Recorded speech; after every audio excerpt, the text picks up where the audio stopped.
Nah pemirsa, baru saja kita melihat informasi mengenai dehidrasi dan ternyata bisa terjadi di musim penghujan dan juga kemarau nih pemirsa.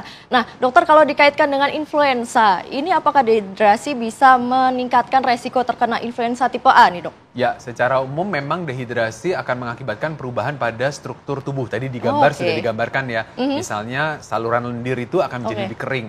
Nah, saluran lendir yang lebih kering itu akan menjadi tempat masuk untuk virus yang sangat mudah sekali karena ada iritasi di situ. Jadi nggak ada bariernya ya dok? Betul, jadi bariernya ada tapi tidak efektif bekerja lagi karena harusnya kan basah ya selaput lendir kita ya. Tapi karena dehidrasi pengaruh juga ke selaput lendir sehingga kekebalan tubuh alami yang muncul itu menjadi berkurang, virus mudah masuk.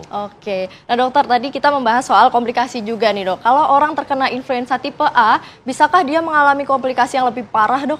Sangat bisa. Kalau kita ingat yang pandemi pertama dunia itu kan flu ya, influenza tahun 1918. Itu jauh lebih tinggi angka kematiannya dibanding COVID. Nah itu kan karena influenza. Jadi memang influenza A ini bisa mematikan. Khususnya pada kelompok-kelompok yang tadi saya sampaikan.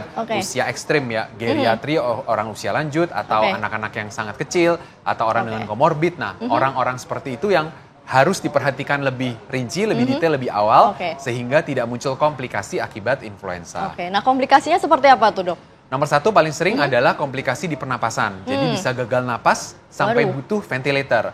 Nah, pemulihan dari influenza tersebut kadang-kadang akan membuat jejas di paru yang mengakibatkan jaringan parut di paru.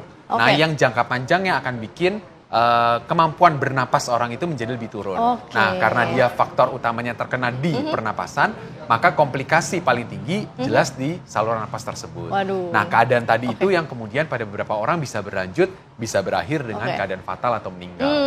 Oh dok, ini ada anggapan nih dok, bahwa influenza tipe A ini kalau diabaikan itu dapat sembuh dengan sendirinya. Ini fakta atau mitos dok? Fakta, pada banyak kasus dia memang bisa sembuh sendiri. Pada banyak kasus, kita cukup memberikan istirahat cukup, vitamin yang cukup, obat-obatan mengurangi gejala cukup pada kebanyakan kasus. Tapi hati-hati pada kelompok tadi ya, kelompok usia lanjut, kelompok anak kecil. Nah itu harus ada obat tambahan, kita harus berikan antivirus dengan lebih dini. Anjurannya kita mulai antivirus kurang dari 48 jam sejak gejala pertama.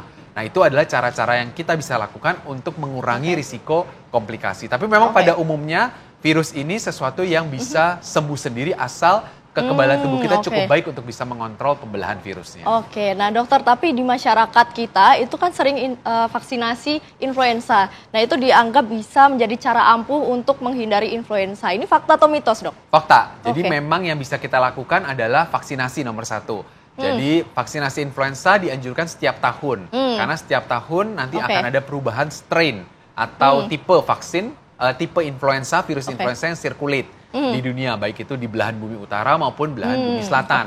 Kemudian mereka membuat vaksin, setiap tahun diupdate dan kita harus mengupdate vaksinasi influenza ini. Ini cara yang paling ampuh dan sebetulnya secara obat-obatan ini satu-satunya cara untuk mencegah karena kita tidak punya antivirus pencegahan.